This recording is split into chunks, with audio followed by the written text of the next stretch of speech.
Thank you, Teresa.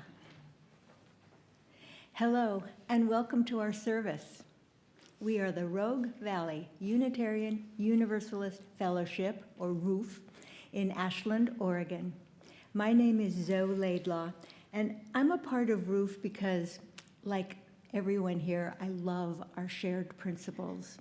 And I believe that they make a great foundation for a strong and healthy fellowship.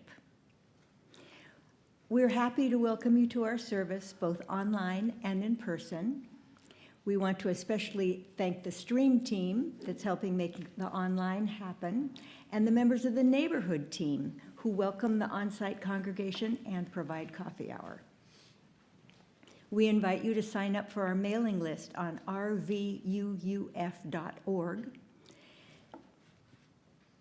and you will receive a weekly email that gives you all the information you need to make a decision about whether you'd like to join us on Sunday morning, on site or online. You will also hear about other great things going on at RUF, and Jan Waite is going to tell us about one of them. And while she does, I want to say that we're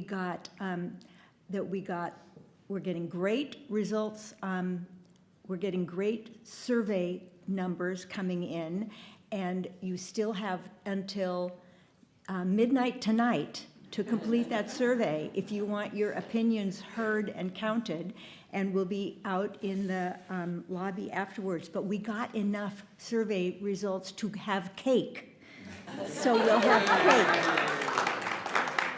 But we still want to hear what more people think. So after the service, we'll be out in the I'll be out in the lobby getting more surveys. And Jan, thank you.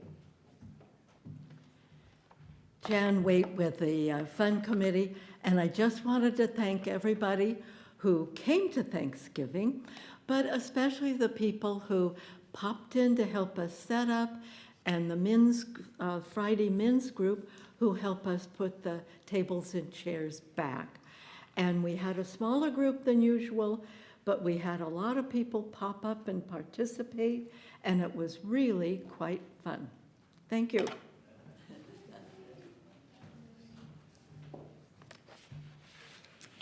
We are glad you're here with us for this service, and we invite you to join us in our mission, embracing diversity, empowering connection, and engaging in the work.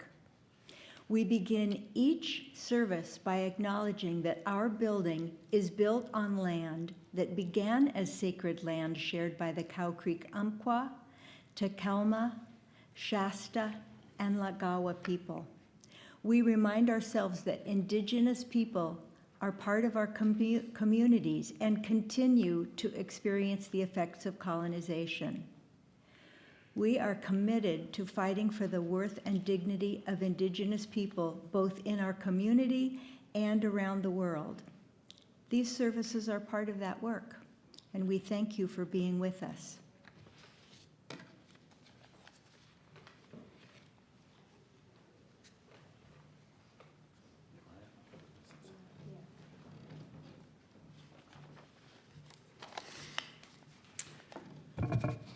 Good morning. I'm Alex Lucas, and it's my pleasure and privilege to have organized this service at RUF and to add my welcome to Zoe's. I'm so glad you made the time to be with us. We light our chalice, symbol of Unitarian Universalism, with words that still remain anonymous. Yesterday, our distant ancestors gathered round a flame to share their stories and find comfort. Tomorrow, our descendants will gather round a flame, talking of a life we will never know. But today, it is we who gather here, around this flame, seeking, believing, and being together.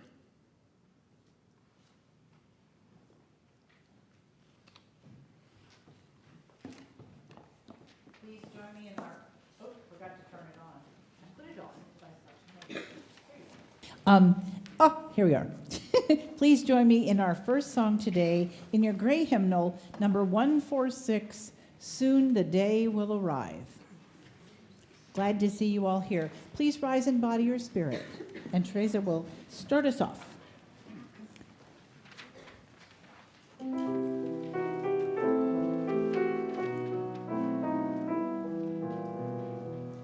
Soon the day will arrive, and we will be together, and no longer will we live in fear. And the children will smile with a wondering weather on that day under clouds will appear. Wait and see what a world there can be if we share, if we care. Wait and see what a world there can be if we share, if we care, you and me.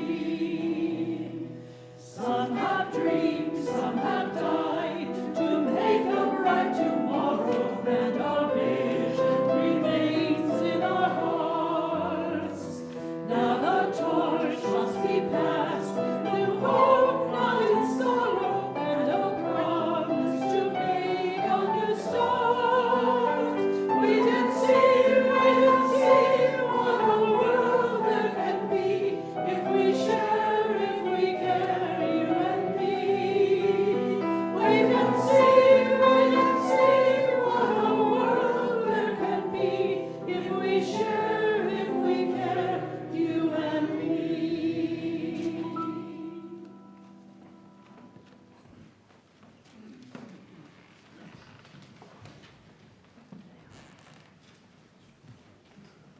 Good morning. My name is Carola Lacey, and I'm a member of our anti-racist team.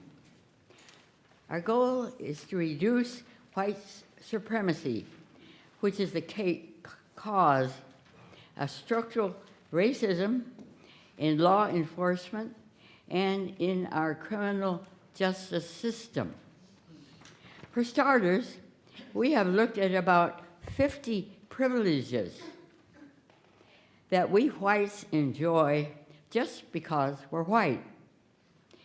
They are denied to minorities.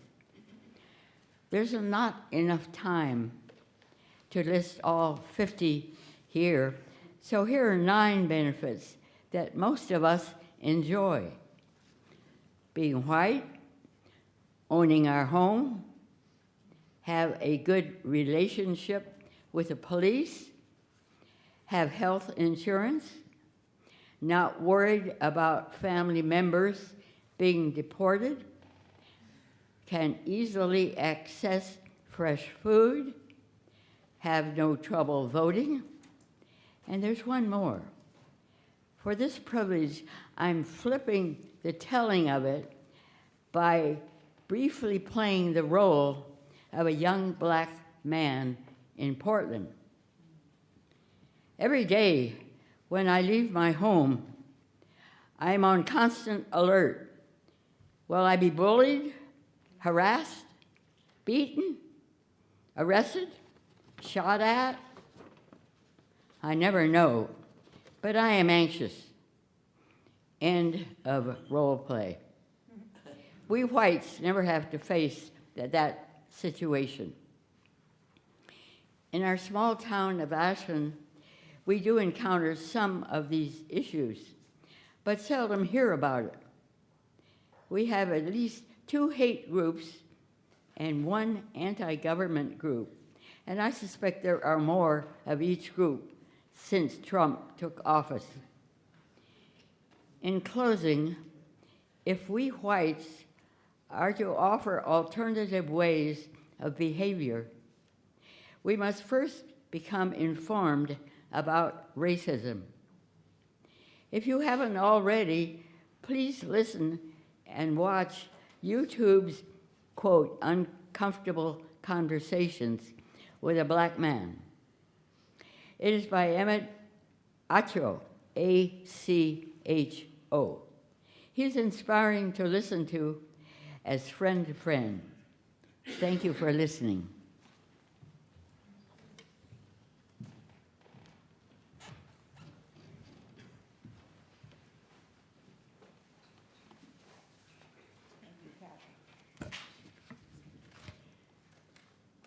Thank you, Carola.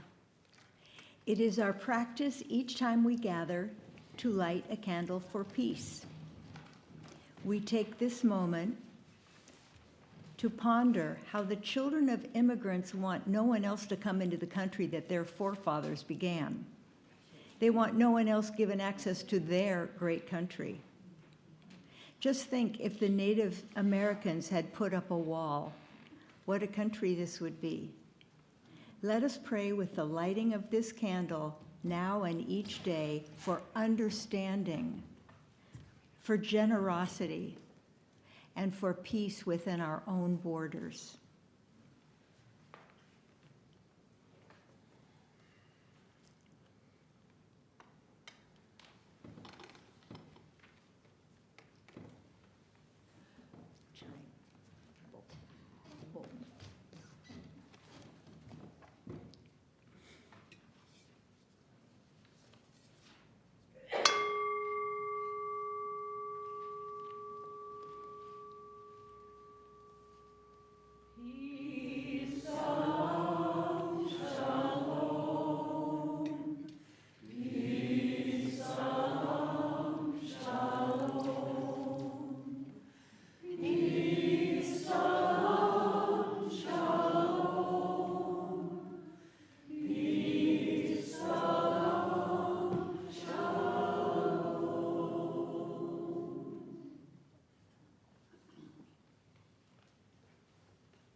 This is when our young people usually leave for their own classes.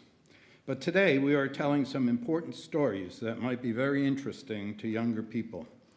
If you are over 9 years old, most of us, and your parents are okay with it, you are invited to stay and listen.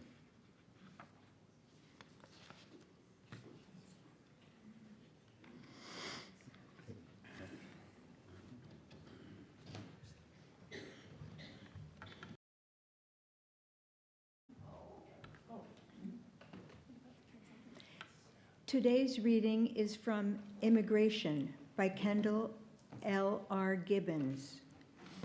If you have been paying attention, you have been reminded that we are a nation founded and built by migrants. Even the very oldest of our citizens, the indigenous Native American tribes, are descended from ancestors who once crossed a long ago bridge from Asia and settled on the continent. Any of us who are of European, African, or Asian heritage have migrant ancestors within our historical memory. Some of us may have been transplanted here from other national origins ourselves. You have heard of the powerful incentives that draw people to want to enter the United States, the hope of escaping violence and persecution in their countries of origin, the longing to be reunited with families and communities already building new lives here, the aspiration for a better future, or at least greater opportunities for their children, that makes people willing to risk so much to participate in the possibilities that this country still offers.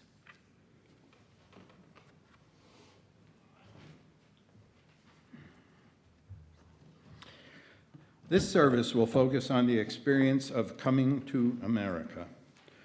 What are the hardships that this entails? What are the joys, surprises, and disappointments that are encountered? Wait.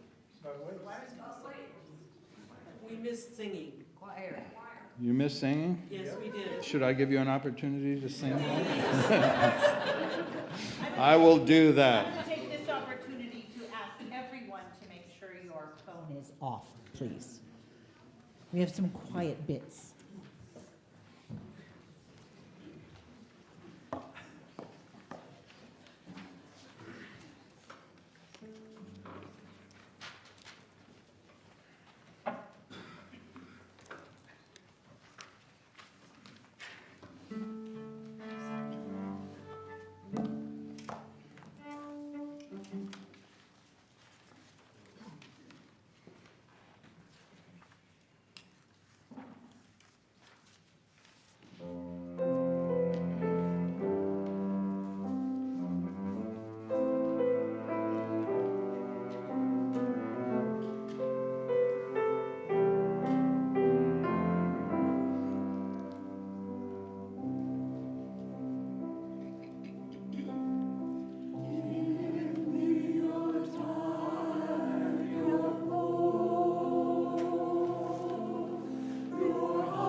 So we have two speakers today, Lawyer Nitchals and Victoria Kindell, who will share the experiences of their forebears in coming to this country, and one speaker, Brian Jordaan, who with his family experienced coming to America more recently.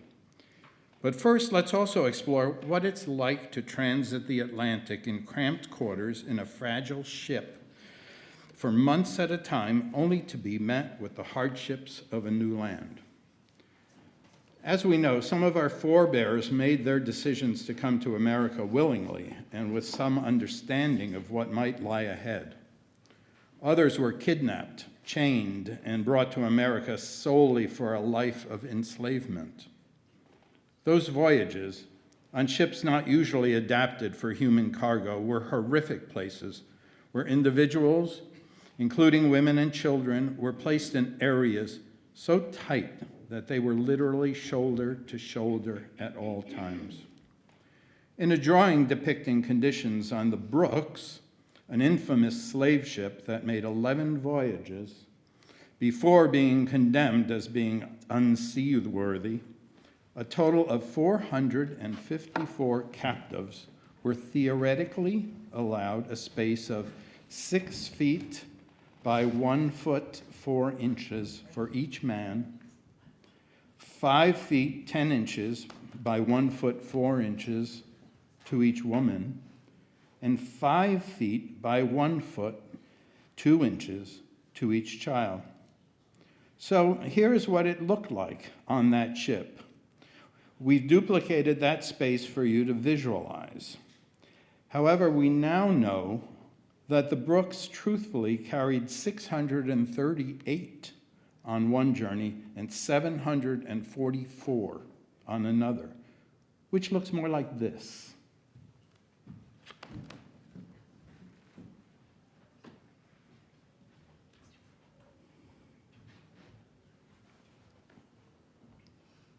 Okay. The Mayflower was roughly the same size as the Brooks, approximately 90 feet long and 24 to 26 feet wide. The ship was primarily used for cargo before its famous 1620 voyage to North America. The Mayflower was considered crowded with 102 passengers and crew, creating cramped living conditions with an area of 4.5 feet by 4.5 feet per person. The below-deck space for passengers was only about 5 feet tall.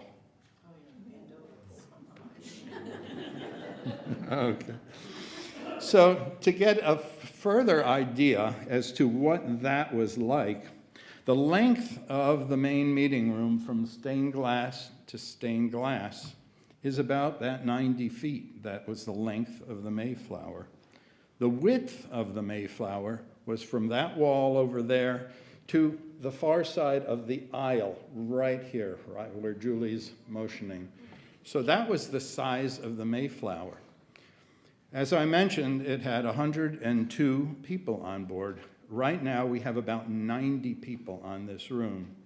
Now, I'm not going to ask you all to move, but if you can imagine taking all the people who are sitting on this side of the aisle and moving them over to this side of the aisle, and then spending 66 days with them with that amount of room on that size of a ship. That's what the Mayflower was like. So the voyage of the Mayflower, as I said, lasted 66 days, departing from Plymouth, England, and destined for Virginia on September 16th, 1620, and arriving at Cape Cod, Massachusetts, due to being blown off course on November 21st, 1620. During this difficult 2,750-mile journey, the ship encountered terrible winter storms, and the passengers endured seasickness and other maladies while cramped in unsanitary conditions.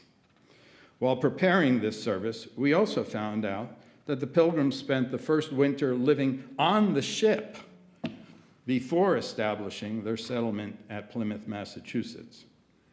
Now, to tell us a little bit more about what happened after that is Laurie Nitchals.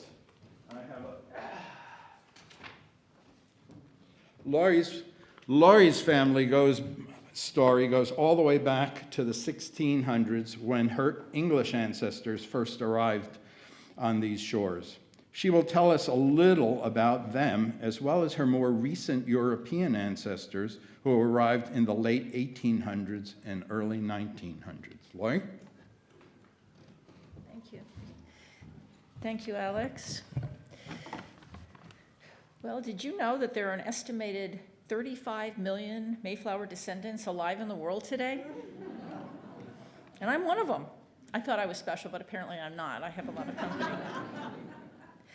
So my history in America dates back to the Mayflower, to William White and his family. He was an English separatist that came over on the Mayflower, and his son Peregrine was the first English baby born in this colony, and he was born on the ship, like you had mentioned.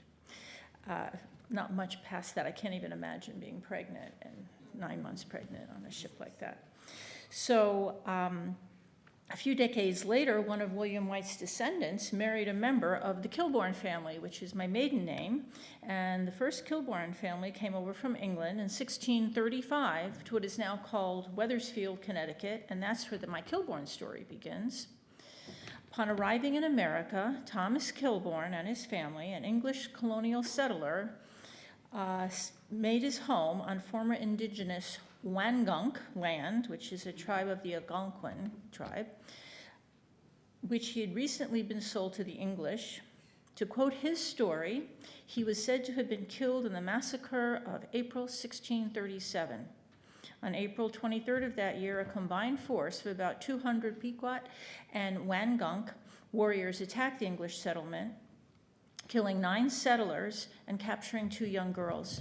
This event was a major turning point in the relations with this tribe, as it incited the colonists to launch a military campaign against the Pequot tribe and declare war on the Pequots.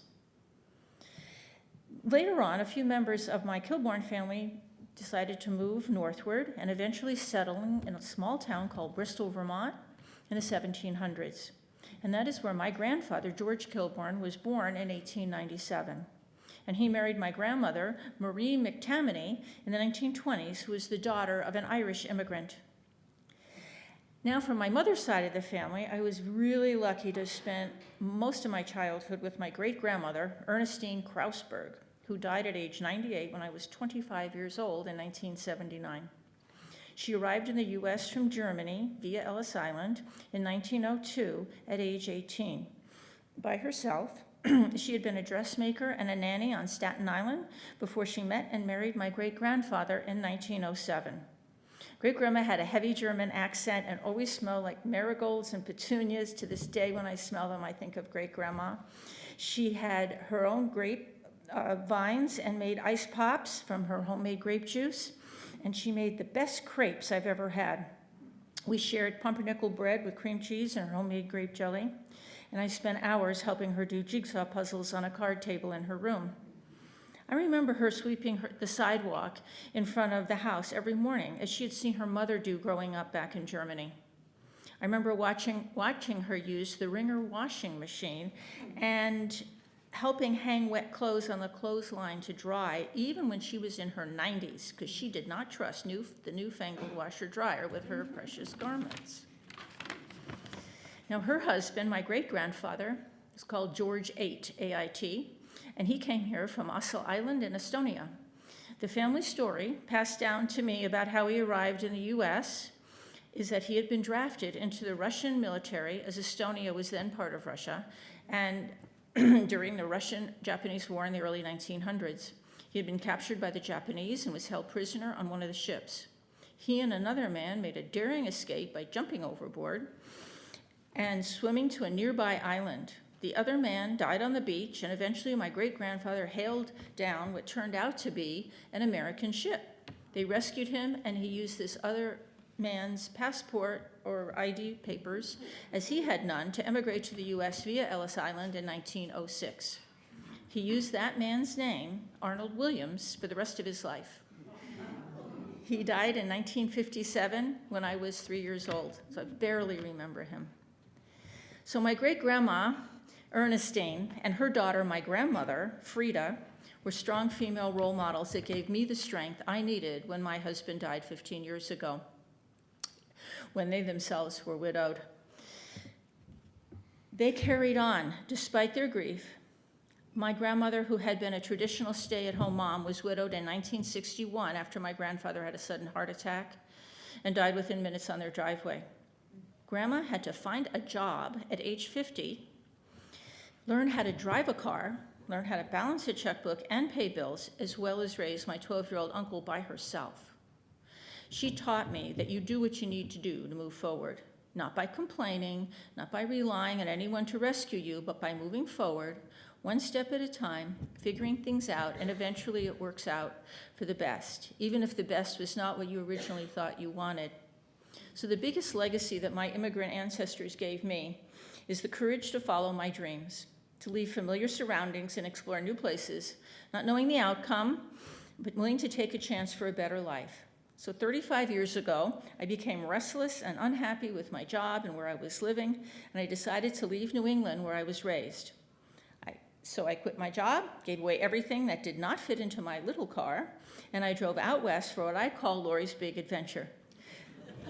I lived in Utah, Arizona, and Washington State, where I met my late husband, Dave, before moving to Ashland last year. Now at age 71, I am quite happy and content living here in Ashland, the latest chapter in my big adventure westward immigration story. Thank you.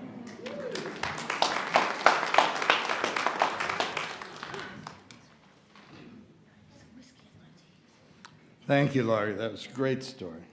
Great story. Now we have Victoria Kindell. Victoria's been a member of ROOF for over 10 years, and she has a story to tell us about her spirited ancestors, their role in the American Civil War, and the one ancestor who truly surprised her. Thank you, Alex. Good morning. I'm Victoria Kindell, and I've been a member of ROOF for 10 years. And just 7 years ago, my sweetheart and I, Roy Kindell, were married here right under this beautiful stained glass. I love ROOF. I was born on my grandfather's tobacco farm in Somerset, Kentucky, in the South in 1955. We lived a sort of "Oh brother, where art thou" kind of life then, if you know that movie. We didn't have running water, but we had lots of religion and lots of history. My grandfather, the Reverend William Lee Dykes, baptized his congregants in the local river, the muddy and turbulent Cumberland, the very same river the Confederates from Tennessee used to cross over and invade our homes in January of 1862. The home I was born in was just 9 miles from the battlefield, the Battle of Mill Springs. Almost 6,000 Confederates from Tennessee had crossed the Cumberland River to attack us, but they were met with the combined Union forces of Kentucky, Ohio, Indiana, and importantly, every single one of my male relatives, except one who hid in a great rock. There were 4,400 men who fought for the Union that day, and at least 2 or 3 women that we know of. The Confederates were soundly beaten, and many of them had to swim their way home. The Battle of Mill Springs was crucial, the first significant Union victory of the Civil War. It helped turn the tide in the Union's favor. My grandmother, Veda Ellen, kept a box of old tin-type photos and would often show me pictures of the heroes of our family and regale me with their exciting stories. When Ancestry.com came out, I was excited to look up my heroic ancestors. I wanted to know where they had come from. I was confused at first when I found the record of James Dykes, my 5th great-grandfather. He was from Derbyshire, England, and it said he had been transported in 1772. I didn't quite understand what that term meant, but I opened a JPEG file, and there was his story. On the front page of the Derbyshire News, James Dykes, my fifth great-grandfather, only 22 years old, had stolen a horse and was due to be hanged that very week. Hangings were published in all the papers then in England as they were holidays. There were at least 9 hanging days each year for which workers were given the day off to celebrate. Under King George III, a policy called the Bloody Code spelled out 220 capital offenses that would get you hanged, some as minor as stealing a book, or a piece of cloth, or a handkerchief, or even just 3 yards of ribbon in the case of one 12-year-old girl. In capital cases, the court would often offer transportation to America as an alternative to a death sentence. Some prisoners actually chose hanging. It's true. Convicts were shackled to one another and marched out of the prison in a great parade as they made their way to the ships, delighting spectators. The ships were small, the cheapest and the poorest, the leakiest, quite often old ships that had been used many times to transport tobacco or enslaved Africans. The convicts were packed in tightly, shackled to one another, and put in the hold for the entire trip. The food was meager, disease was rampant, and the ceilings were only 4.5 feet high. Many died before they ever reached the shore of America. In the book, Bound with an Iron Chain, historian Anthony Vader tells the story of the 50,000 convicts who were transported from Britain to America in the years 1700 to 1775. He states a little-known fact. Almost 3/4 of the people who came to America in those years did not have their freedom. 9% were convicts, 47% were enslaved Africans, 18% were indentured servants, only 26% were free. My ancestor James did come to America bound in chains and was auctioned off to the highest bidder. He was purchased by a farmer in the backcountry in Virginia. When Virginia seceded from the Union in the Civil War, the backcountry seceded from Virginia and became West Virginia. I have read of a beautiful chair in a museum there that my ancestor James built. Someday I hope to go see it. Thank you.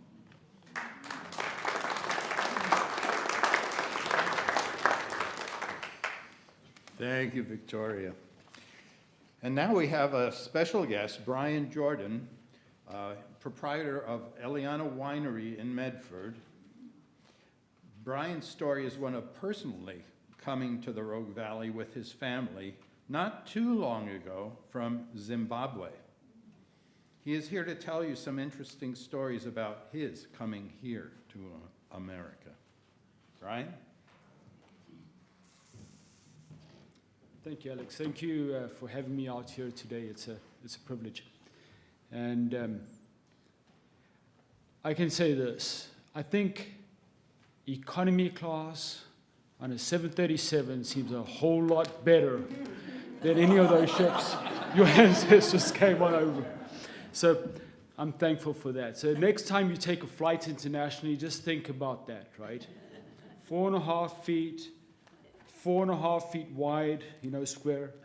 Insane. Anyway, I made my first journey out to the United States in 1993. I was in my early 20s, and I thought to myself, I'm young, and I really am irresponsible, and I'm going to stay that way for a little bit longer, and go out to the United States and see what it looks like, right? And so I sold all my worldly goods. I jumped on an airplane, flew out to Miami. And man, I tell you, one of the first things that hit me was so firstly, you're sitting on this 11 hours to London, 11 hours from London to Miami, and all this time you're anticipating when I get to the United States, when I get to that customs official, is he going to say, go home, buddy, you're too poor to be here, which I really was. And I had about a 6 or 12-month return airline ticket. So I was too poor to be here for that long. But, that fear that overwhelms you when you arrive there and you come through, and that just the relief of being able to come into the United States is something absolutely incredible. But I was just here on vacation. I was just here touring around. And you get, as you land and you come into the airport, you have this incredible smell of this cherry disinfectant, right? you get that? Atlanta's exactly the same way. You get there, it's like, boom, it's like disinfectant all over the place. And anyway, so that's, and then in Miami in October, it's hot, right? It's not supposed to be hot, but it really is hot. It's humid. I worked in South Africa for quite some time, and I was accustomed to humidity, but I really wasn't expecting it when I hit Miami. I really wasn't. So I wake up the next morning, and I spent the night at a youth hostel, a week in a youth hostel. Breakfasts were cheap. $1 for breakfast, $1 for coffee and toast. What a deal. But my first day out, I decided I'm going to go down and get some lunch. And so I walk into a McDonald's, right? And I sit down in the McDonald's chair. It's a pretty quiet day. There's not many people there. And there's people sitting behind the counter, but nobody's doing anything. This is like weird for me, a whole new experience. And I'm sitting there and I'm waiting and I'm waiting. And suddenly somebody walks through the door and they walk up to the counter, they place an order, this guy gives them their food. I think, you better learn quick if you want to stay here for a while. So I wasn't accustomed to walking up to a counter and asking for food. Anyway, so that was one of my, it was just different, right, from where I grew up from. I'll fast forward a little bit. Next time, I'm still on this great adventure of mine, and I'm hitchhiking up. I'm going to go visit a friend of mine that's living up in Tennessee, actually a family member of mine. And I'm stuck along the side of the road, and I thought, I'm going to spend the night in the forest over here, and I'll have to pick it up again in the morning. But I'm going to call my friend or family member and say, it's going to be a while before I get to you. And I called it from the call box, and I thought, well, I'll just try a little bit longer. And I'm standing on the side of the road, thumbs out, and this guy picks me up. And we start driving along the road, and he picks me up, and he says, I'm going to give you a lift all the way into Atlanta, Georgia. I thought, man, this is great. I'm making my way a lot quicker than I thought I was. And so this guy was on his way to go see his father. His father was on his deathbed, and he wanted to go say goodbye to his father. But he took the time out of that day to pick me up, give me a ride in his car. We arrived in Atlanta early hours of the morning.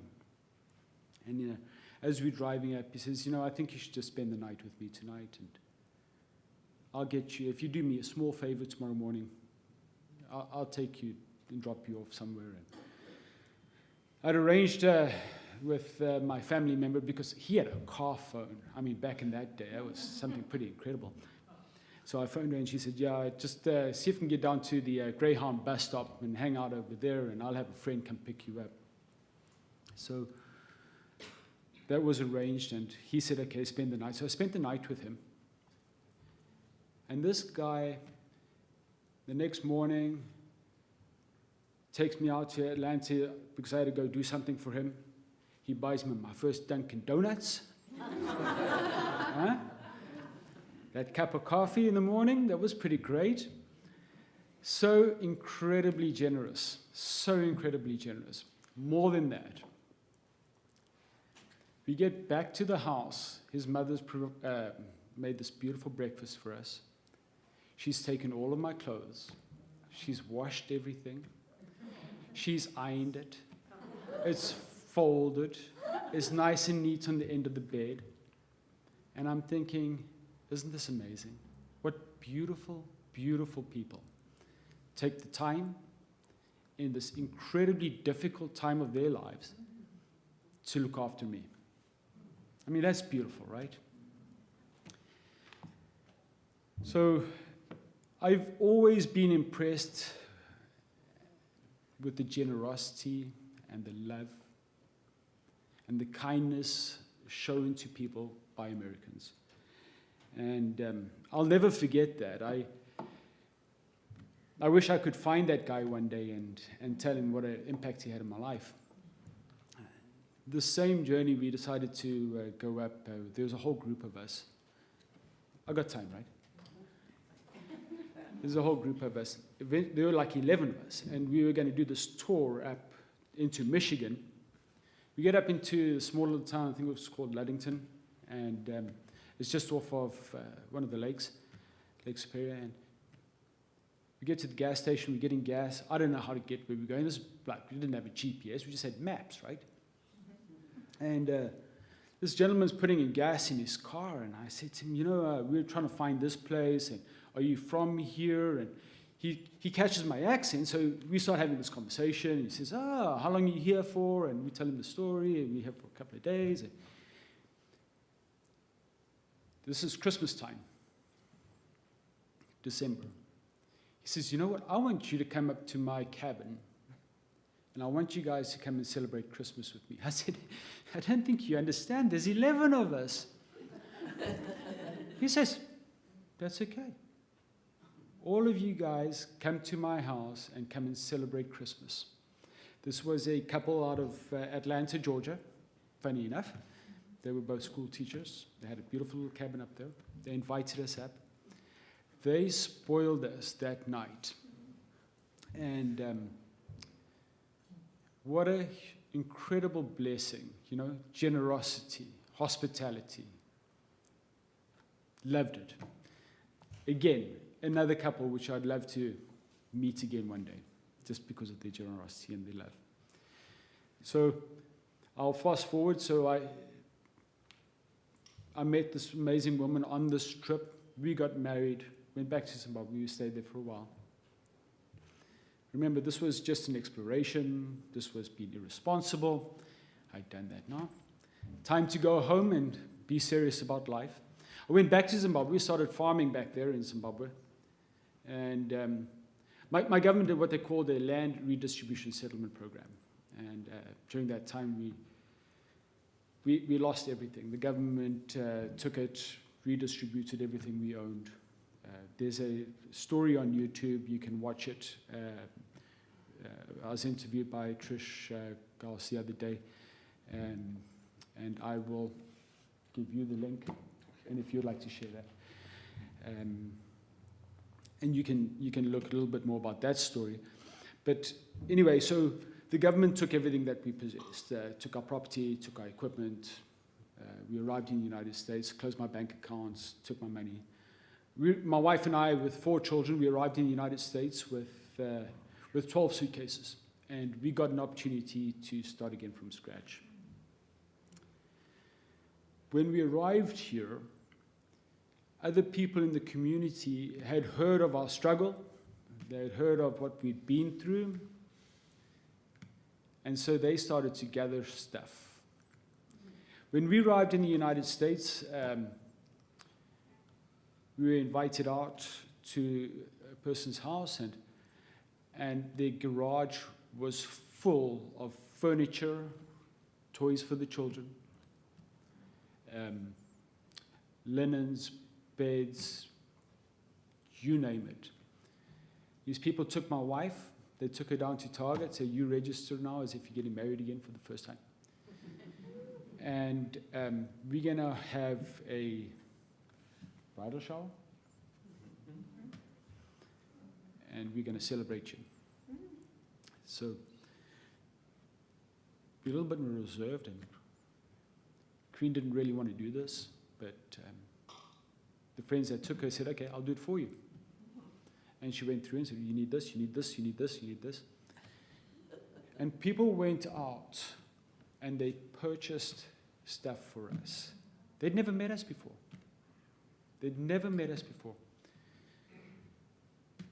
They just showered us with love and generosity again.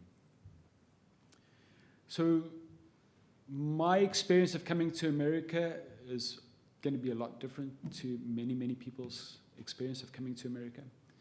But I can say this, I am proud to be an American.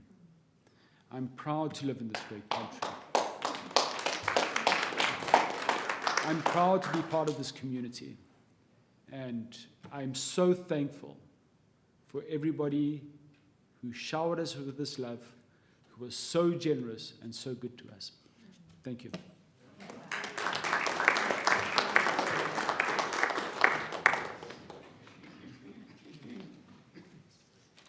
Thank you, Brian. Great story. Great story. And now, in the spirit of both joy and gratitude, each week we take an offering to support the mission and the work of our congregation. Your generosity provides the vast majority of the financial support for the programs, services, outreach, and staffing of our congregation. Your giving is immediately put to work, putting our principles into action in our community and beyond. If you're joining us online, you will soon see instructions for giving on your screen. If you are in the Great Hall, you can place your gift in the offering baskets we will soon pass, or use the QR code on the back of the order of worship to give electronically. If you need support, please contact our caring team using the form on roof.org. They will get back to you as soon as possible to find out more about your need. We will now give and receive our morning offering.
Thank you all for your continuing generosity.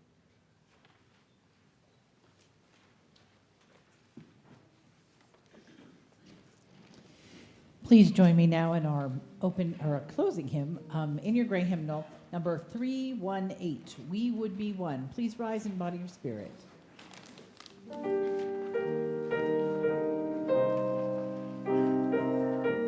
We'll do both verses.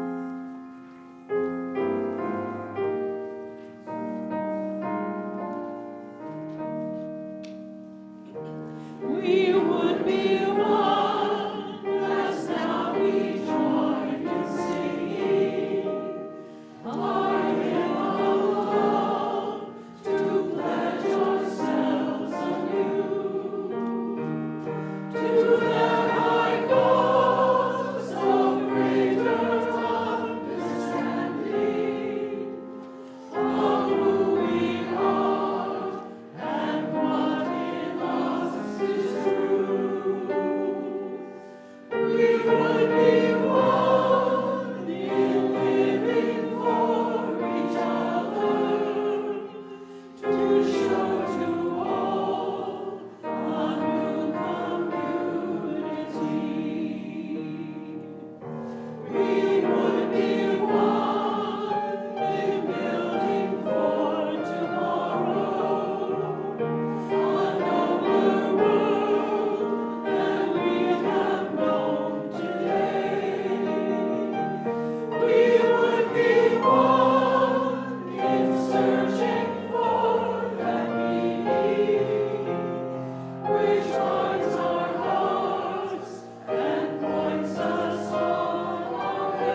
we extinguish our chalice with the words of Laura Bogle. We gather here to remember this is our home, but not just ours. This land we live on, this water we drink, this air we breathe, these old mountains that hold us steady to the ground, these forests that give us their healing green, these flowers that give us their beauty and fragrance, these fields that give us our daily bread, these stars that show us our place, the wilderness and the tame backyards, all of it, our home. We remember the ancestors who have lived on this land and who have shaped it, the Cow Creek Umpqua, Takelma, Shasta, and Lakawa people, the settlers, the mountaineers, the farmers, the hunters, the immigrants, the enslaved, the artists, the families, the explorers, the business people, the engineers, the builders, the scientists, the teachers, the workers, the leaders. We inherit their choices. We honor the animals and creatures that have made their home in the land, the ones here now and the ones that used to be here. We envision the future generations who will live on this land and let their voices fill our hearts. We gather here to remember this is our home, but not just ours.